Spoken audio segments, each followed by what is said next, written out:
여러분 며칠 전에 나온 뉴스 보셨나요? 체코 중앙은행 총재가 비트코인 2026 컨퍼런스에 직접 등장해서 자기네 외환보유고에 1,800억 달러의 비트코인을 1% 편입하는 방안을 검토 중이라고 공식 발언을 했습니다. 한 나라의 중앙은행 총재가 그것도 비트코인 컨퍼런스 무대에 직접 올라가서 자국 외환보유고에 비트코인을 넣겠다고 이야기한 건데요. 근데 이건 끝이 아닙니다. 같은 자리에서 백악관 디지털 자산 보좌관이 향후 몇 주 안에 비트코인 전략 준비금에 대한 큰 발표가 있을 거라고 직접 예고를 했죠. 일부 평론가들은 이 흐름을 두고 1944년도 브레튼 우주 체제 이후에 가장 큰 화폐 질서의 변화가 시작될 가능성까지 거론되고 있습니다. 오늘 영상에서는 5월 한 달 동안 미국에서 어떤 일들이 연쇄적으로 벌어질지 이야기를 해드릴 거고요. 그리고 5월부터 암호화폐 시장이 폭발적으로 상승할 수 있는 시나리오를 말씀해드리도록 하겠습니다.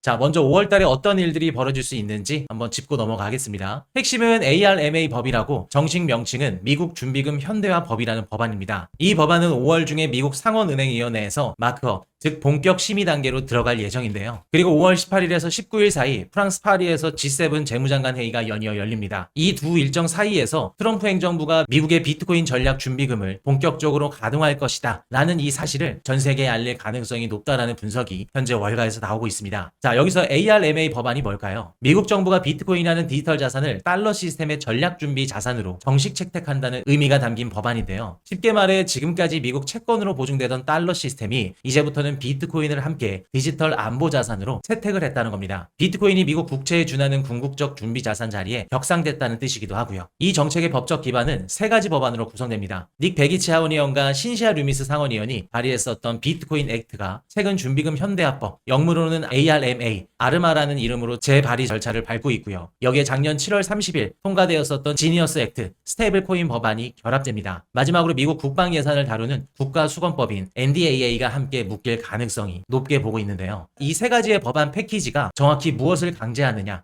핵심만 짚어드릴게요. 아르마 법안의 골자는 미국 재무부가 5년 동안 매년 20만 개의 비트코인을 매집해서 총 100만 개를 전략 안보 자산으로 비축한다는 그런 내용입니다. 매집한 비트코인은 향후 20년 동안 처분이 금지된다고 하는데요. 사실상 미국 국방부가 핵무기 시설급 보안을 갖춘 콜드 스토리지에 100만 개의 비트코인을 봉인해두는 구조입니다. 참고로 미국 정부는 현재 약 32만 8천 개의 비트코인을 이미 보유 중에 있죠. 이 물량은 전 세계 국가들 통틀어서 보유량 순위 1등에 달하는 물량입니다. 여기에 더해 월가 일부 분석가들은 지니어스 액트의 시행 세칙이 7월쯤 본격적으로 가동된다고 보고 있는데요. 이 법안이 가동하게 된다면 적격 스테이블코인 발행사들이 미국 국채뿐만 아니라 비트코인 관련 자산을 일정 부분 의무로 보유하는 방향으로 확대될 가능성이 있다고 보고 있습니다. 이게 만약 현실화된다면 빅테크의 돈으로 미국 정부가 비트코인을 매집하는 구조가 만들어지는 거죠. 월가는 7월 초 아마도 독립기념일이 되겠죠. 미국 건국 250주년 기념일쯤 이 시스템 전체가 본격 가동될 가능성이 높다고 보고 있습니다. 왜 미국이 갑자기 이런 무리한 일정을 짜고 있을까요? 핵심은 달러 패권을 다시 세우는 데 있는데요. 미국은 새로운 달러 질서를 페트로 달러에서 컴퓨트 달러로 이동하고 싶어 합니다. 페트로 달러는 말 그대로 석유를 사기 위해 달러가 필요한 시스템이죠. 오펙 산유국 석유에 대한 배타적 접근권이 달러에 묶여 있었기 때문에 전 세계가 강제로 달러를 살 수밖에 없었던 겁니다. 이게 지난 50년 동안 달러 패권을 떠받친 본질이었죠. 근데 미국이 이제 와서 보니까 석유만으로는 더 이상 달러를 보증할 수 없는 상황이 된 겁니다. 미국 국채 발행 규모가 40조 달러를 넘어섰고요. 이자 비용만 하더라도 국방비를 초과하는 1조 달러 이상이 되어버렸죠. 여기에 전 세계가 점점 석유 의존에서 벗어나고 있는 것도 맞물립니다. 그래서 미국이 이번에 새로 들고 나온 게 컴퓨터 달러라는 겁니다. 앞으로 미국의 컴퓨팅 파워, 그러니까 미국 AI 서비스와 엔비디아 반도체에 접근을 하기 위해서는 달러 스테이블 코인을 반드시 매입해야 된다는 시스템입니다. 예전에는 오일과 달러를 패깅시켰다면 이제는 가장 필요한 AI 서비스와 반도체를 달러 스테이블 코인과 패깅을 시킨다는 얘기죠. 예를 들어 아랍에미리트 국부펀드가 미국의 AI 반도체를 사고 싶다면 어떻게 해야 될까요? 예전에는 달러가 필요했다면 이제는 반드시 미국 재무부가 승인한 적격 스테이블 코인 발행사가 발행한 달러 스테이블 코인이 필요합니다. 개인한테는 아직 강제되지는 않겠지만 정부 조달 사업부터 시작될 가능성이 매우 높을 겁니다. 여기에 더해 미국이 가진 가장 강력한 무기가 따로 있죠. 킬 스위치라는 메커니즘인데요. 기존 달러 결제망인 스위프트는 사실상 메신저에 불과합니다. 러시아나 이란처럼 반미 국가들을 퇴출시키기 위해서는 사건이 벌어지고 난 다음에 사후적으로 스위프트망에서 배제하는 방식이 유일한 차단 방법이었습니다. 하지만 디지털 자산은 정반대죠. 프로그램이 가능합니다. 스테이블 코인 코드를 짤 때 미국이 요구하는 조건을 준수하지 않는 거래 업체, 거래 국가, 거래 개인을 사전에 차단할 수 있습니다. 사후 조치가 아니라 사전에 차단할 수 있다는 게 핵심이라는 거죠. 이 시스템을 통해 미국은 전 세계 경제망 자체를 미국 손에 다시 가져올 수 있는 겁니다. 정리하면 비트코인 전략 준비금과 컴퓨팅 달러 시스템이 5월부터 7월까지 단계적으로 가동되는 게 큰 흐름입니다. 5월 달에는 아르마법 상원 마크업이 예정되어 있고요. 백악관의 발표도 예정되어 있습니다. 7월 달에는 지니어스 법안 시행세칙 본격 가동과 명실상부한 경제적 독립선언, 여기까지가 세 가지 법안 패키지의 핵심입니다. 하지만 이 정책이 발표되기 전부터 시장은 이미 위로 폭발할 전조 증상을 보이고 있었는데요. 여러분, 한 가지 사건을 같이 보셔야 됩니다. 얼마 전 미국과 이란 사이의 군사적 긴장이 정점으로 치달았었던 그 시기에 시장이 거의 주목하지 않았던 한 장면이 있었습니다. 이란이 호르무즈 해협을 통과하는 일부 화물에 대해서 통행료를 비트코인으로 받기 시작했다는 보도가 나왔는데요. 이게 어떤 나비 효과를 가져올까요? 호르무즈 해협은 전 세계 석유 운송의 약 20%가 지나가는 단 하나의 길목입니다. 지정학적으로도 가장 민감한 동맥이고요. 원래 이 항로의 모든 결제는 달러로 이루어졌습니다. 달러 결제망의 스위프트를 거쳐야 됐고, 그 말은 곧 미국이 모든 거래를 들여다보고 마음만 먹으면 끊어버릴 수도 있다는 뜻이죠. 근데 미국 제재로 스위프트망에서 사실상 배제된 이란이 자국 영해를 지나다니는 화물에 대해 비트코인 결제를 도입한 겁니다. 달러를 손쉽게 우회해버린 거죠. 미국이 통제하는 결제망 바깥에서 거래가 이루어지기 시작한 겁니다. 이게 왜 충격적이냐면 달러 제재를 우회하는 실전 결제 수단으로 비트코인이 쓰일 수 있다는 사실이 전 세계가 눈으로 확인한 사건이기 때문입니다. 그동안 각국 중앙은행과 정부 입장에선 비트코인은 그냥 자산 가격이 오르락내리락 하는 투자 대상에 가까웠죠. 근데 이 사건 이후 비트코인은 다른 자리로 옮겨갔습니다. 미국 제재망 바깥에서도 작동하는 통화 안전판, 그러니까 디지털 시대에 금 같은 위치로 인식되기 시작한 겁니다. 여기서 각국 중앙은행과 국부펀드의 머릿속이 빠르게 돌아가기 시작합니다. 미국이 마음만 먹으면 우리 외환보유고를 동결시킬 수 있겠네?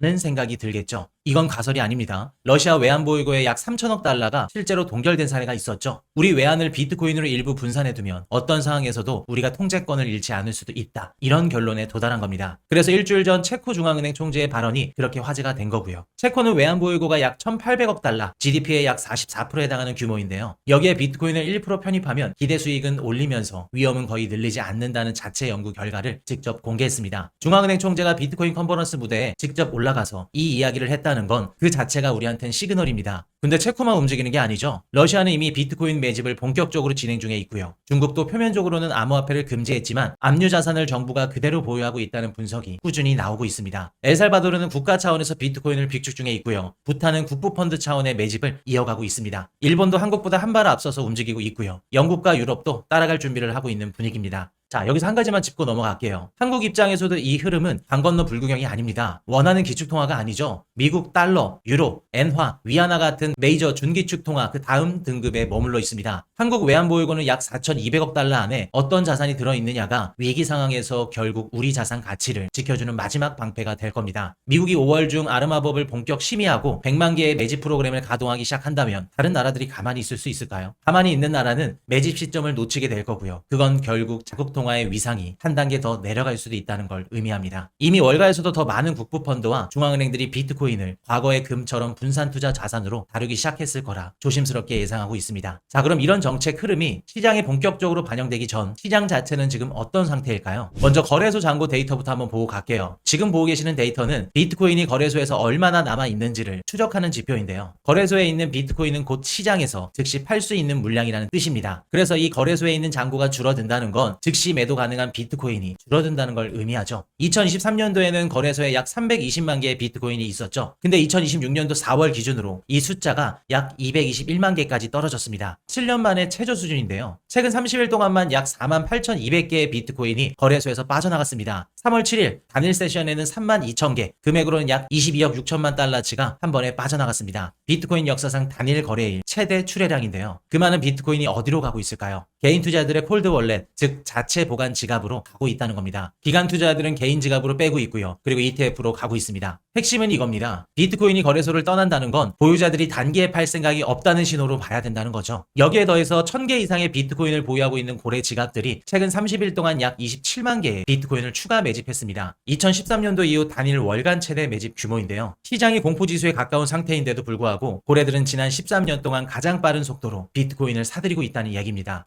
대중이 망설일 때 가장 큰 돈은 조용히 사고 있었습니다. 이게 시장의 오래된 패턴이죠. 24년도 1월 미국에서 비트코인 현물 ETF가 출시됐죠. 이후 누적 자금 유입이 약 580억 달러를 넘어섰고요. 글로벌 암호화폐 ETF까지 합치게 되면 약 870억 달러에 달합니다. 이 중에서도 블랙록의 아이비트코인 상품이 압도적인데요. 이 한 곳이 단독으로 약 80만 6,700개의 비트코인을 들고 있습니다. 비트코인 전체 공급량의 약 3.8%에 해당하는 수준인데요. 누적 자금 유입은 약 632억 달러입니다. 전 세계 최대 자산 운용사가 단독으로 비트코인 총 공급량의 4% 가까이 들고 있다는 얘기죠. 자, 여기서 진짜 핵심 데이터가 나옵니다. 최근 8영업일 연속으로 미국 비트코인 ETF에 자금이 유입됐는데 이 기간 동안 ETF가 흡수한 비트코인이 약 1만 9천 개입니다. 같은 기간 새로 채굴된 비트코인은 약 2,000개에 불과하고요. 채굴량의 9배를 ETF가 빨아들이고 있었다는 뜻입니다. 쉽게 비유를 해볼게요. 욕조에 물을 채우는 수도꼭지가 새로 채굴되는 비트코인이라고 보시면 됩니다. 근데 ETF라는 거대한 양동이가 그 수도꼭지에서 나오는 물의 9배를 매일매일 퍼가고 있는 상황이라는 겁니다. 이러면 욕조 수위는 어떻게 될까요? 당연히 빠르게 줄어들겠죠. 글로벌 자산운용사 비트와이즈는 한 발 더 나아가서 26년도 한 해 동안 미국에 상장된 비트코인 ETF만으로 신규 채굴량의 100% 이상을 흡수할 수 있다는 가능성을 전망했는데요. 비트코인 17년 역사상 한 번도 없었던 수요와 공급의 불균형 현상이 벌어지는 거죠. 여기에 기업들의 매집까지 더해집니다. 26년도 3월 달 기준으로 172개의 미국 상장 기업이 자체 재무제표에 비트코인을 보유 중에 있고요. 이들이 들고 있는 비트코인 합계가 약 100만 개를 넘어섰습니다. 마이크 셀러의 회사 한 곳만 26년도 1분기에 약 8만 9,600개의 비트코인을 추가로 매입했고요. 자, 마지막으로 한 가지 더 짚고 넘어가면 거래소 잔고 221만 개 중에서 실제로 매도 가능한 물량은 그보다 훨씬 적습니다. 전체 비트코인 공급량의 약 78%를 장기 보유자들이 들고 있고요. 그중 약 720만 개는 5년 이상 한 번도 움직이지 않았던 휴먼 지갑에 잠들어 있습니다. 이런 상태에서 미국 정부가 100만 개 매집을 시작하고 ETF가 채굴량의 9배를 흡수하고 다른 국가들도 매집 경쟁에 뛰어들게 되면 비트코인 가격은 어느 방향으로 움직일지 굳이 길게 설명할 필요 없겠죠. 자, 그럼 오늘 내용 정리 한번 해볼게요. 첫 번째, 5월 중 미국에서는 ARMA 법안이 상원 상위 단계로 들어가고요. 백악관의 비트코인 전략 준비금 관련 발표가 나올 가능성이 매우 높습니다. 7월 달에는 스테이블코인 법안 시행 세칙이 본격 가동되면서 컴퓨팅 달러 시스템의 첫 단추가 끼워질 수 있습니다. 두 번째, 이 모든 흐름의 본질은 단순히 호재가 아니라 미국이 페트로 달러에서 컴퓨팅 달러로 결제 패권을 옮겨가는 거대한 구조 전환으로 볼 수 있습니다. 세 번째, 이란이 호르무즈 해협 통행료를 비트코인으로 받기 시작하면서 각국의 중앙은행과 국부펀드는 한 가지 사실을 확인했죠. 비트코인은 미국 제재망 바깥에서도 작동하는 통화 안전판이 될 수 있다라는 사실입니다. 체코, 러시아, 부탄, 엘살바도르가 먼저 움직이고 있고요. 일본과 유럽은 따라가고 있는 분위기죠. 네 번째, 시장 데이터는 이미 정책 발표보다 선행해서 움직이고 있습니다. 거래소 잔고는 7년 만에 최저, 고래는 13년 만에 최대 매집, ETF는 채굴량의 9배를 매일매일 빨아들이고 있는 상황입니다. 자, 그럼 우리 같은 한국의 개인 투자자들은 이걸 어떻게 받아들여야 될까요? 정답을 누가 미리 못 박아드릴 수는 없습니다. 근데 한 가지는 확실해 보입니다. 시장의 큰 자금은 늘 정책이 발표되기 전에 자리를 잡고요. 발표가 난 이후에 뒤늦게 따라 들어오는 투자자들에게 비싼 값을 받고 넘기는 패턴을